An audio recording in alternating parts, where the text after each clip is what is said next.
Bismillahirrahmanirrahim.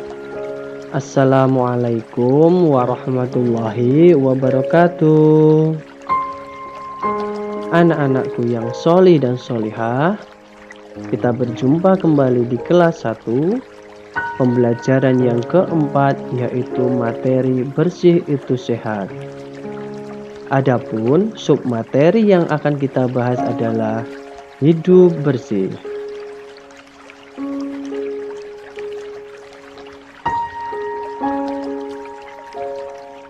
Sebelum kita mulai pembelajaran kali ini, marilah kita berdoa sebelum belajar agar Allah memberikan ilmunya kepada kita semua dan menjadikan kita anak-anak yang solih dan solihah. Berdoa mulai. Bismillahirrahmanirrahim.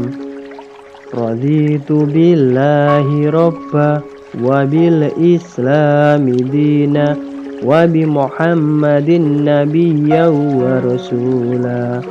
Rabbi zidni ilma warzuqni fahman. Amin.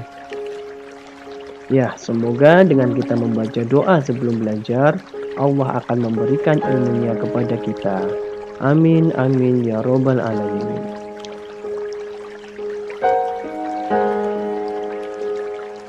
Pada kesempatan kali ini, kita akan belajar bersama tentang hidup bersih.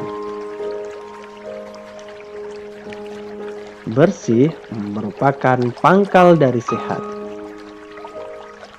Kebersihan adalah sebagian dari iman. Nah, anak-anakku yang solih dan solihah, menjaga kebersihan badan dan lingkungan itu adalah suatu kewajiban bagi kita semua.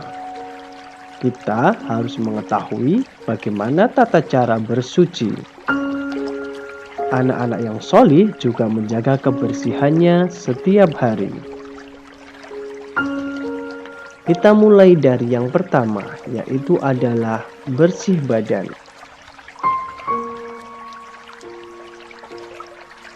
Bersih badan atau tangan kita contoh dari kebersihan badan, diantaranya yang pertama yaitu adalah tangan harus dalam keadaan bersih.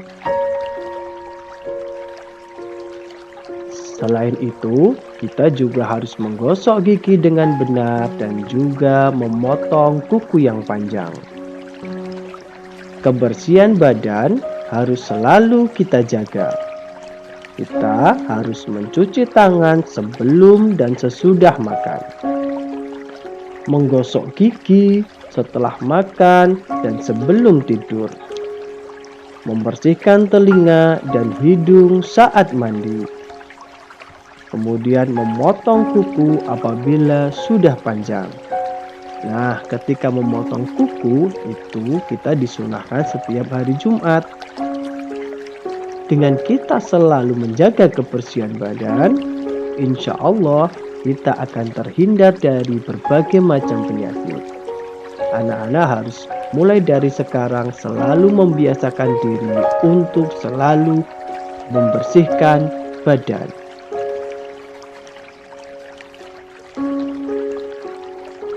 Yang kedua yaitu pakaian juga harus bersih. Nah, pakaian harus selalu kita cuci. Pakaian kita juga harus rapi. Berpakaian yang dikenakan itu harus bersih dan rapi. Pakaian menjadi kotor karena telah kita pakai. Nah, pakaian yang kotor itu harus dicuci dengan sabun. Setelah bersih, pakaian dijemur, kemudian disetrika agar rapi. Kemudian bisa disimpan di dalam lemari. Pakaian-pakaian yang bersih bisa kita pakai kembali. Dengan pakaian yang bersih, maka penyakit tidak akan hinggap di baju-baju kita. Anak-anak harus bisa belajar mandiri untuk membersihkan pakaian yang anak-anak kenakan. dicuci dengan bersih menggunakan sabun dan deterjen yang ada.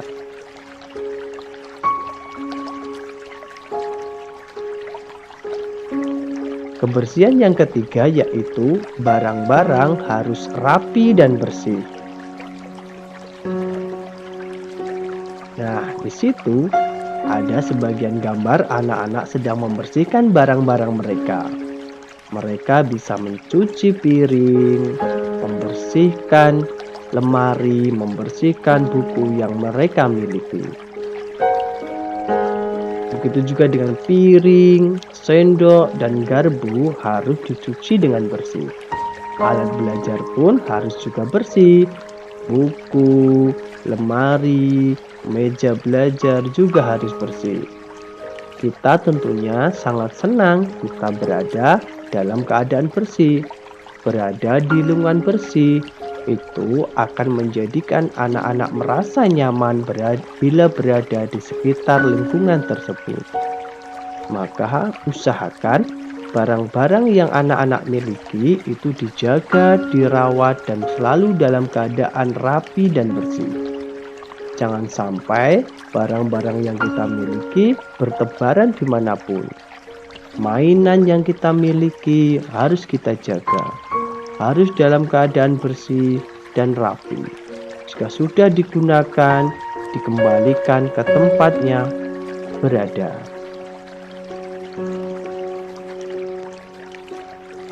Yang keempat yaitu ada bersih tempat.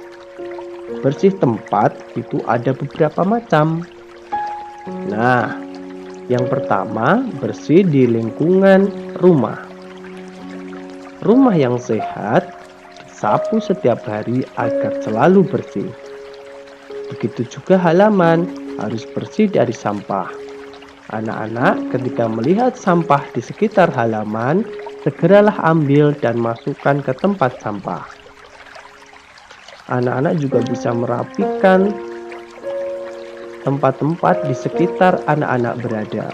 Bisa itu mejanya harus dirapikan, tempat tidurnya dirapikan, agar semuanya menjadi bersih.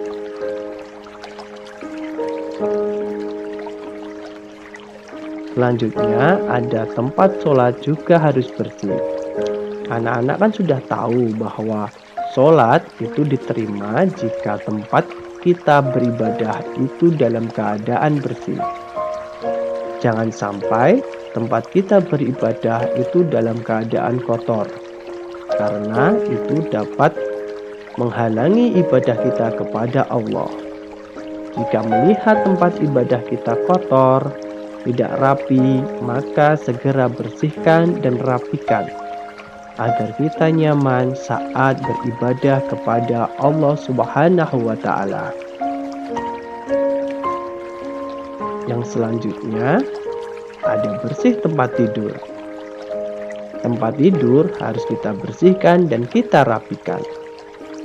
Anak-anak ketika selesai tidur atau bangun tidur, jangan lupa kita rapikan kembali tempat tidur kita. Kita rapikan bantal-bantal kita rapikan guling-guling kita rapikan dan kita lipat selimut kita. Tempat tidur yang bersih dan nyaman itu akan menjadikan kita tidur dengan nyenyak. Nah, itu adalah beberapa tempat yang harus kita bersihkan. Begitu ya anak-anak. Jadi, ketika kita berada di manapun, usahakan tempatnya selalu bersih dan rapi. Dan yang terakhir adalah bersih di lingkungan sekolah. Lingkungan sekolah juga harus dijaga kebersihannya. Lantai kelas disapu dan dipel, meja dan kursi dibersihkan serta ditata dengan rapi. Buku, tas, dan alat tulis juga dirapikan. Nah, jika tempat atau kelas kalian bersih dan rapi, maka anak-anak dapat belajar dengan baik dan nyaman. Anak-anak dapat menerima pelajaran dari Pak Guru, Bu Guru dengan nyaman. Anak-anak bisa mendapatkan ilmu dengan baik ketika tempat belajar anak-anak bersih dan rapi. Nah, itu tadi pembelajaran kita tentang hidup sehat, tentang hidup bersih. Nah, kali ini Pak Toha ada tugas untuk anak-anak, yaitu tugas yang pertama yaitu menjodohkan. Silahkan dijodohkan antara kolom A dan kolom B. Caranya ditulis dengan rapi, kemudian ditarik garis antara nomor 1 dengan ABC yang ada. Cukup mudah untuk mengerjakan ini ya. Kerjakan dengan baik dan rapi. Kemudian tugas yang kedua yaitu adalah menceklis pernyataan berikut ini. Apakah aku mandi setiap hari? Apakah aku membuang sampah pada tempatnya? Apakah aku selalu merapikan tempat tidurku? Nah, kerjakan dua tugas tersebut dengan baik dan rapi. Kemudian hasilnya jangan lupa dikirimkan ke nomor WA Pak Toha. Begitu ya anak-anakku sekalian. Alhamdulillahirrahmanirrahim. Pembelajaran kita kali ini sudah selesai. Terima kasih sudah menyimak pelajaran dari Pak Toha. Jangan lupa kita harus selalu hidup bersih. Bersih badan, bersih pakaian, dan juga bersih lingkungan. Agar kita tidak terkena penyakit dan menjadikan tubuh kita selalu sehat. Cukup sekian dari Pak Toha. Billahi taufik wal hidayah. Wassalamualaikum warahmatullahi wabarakatuh.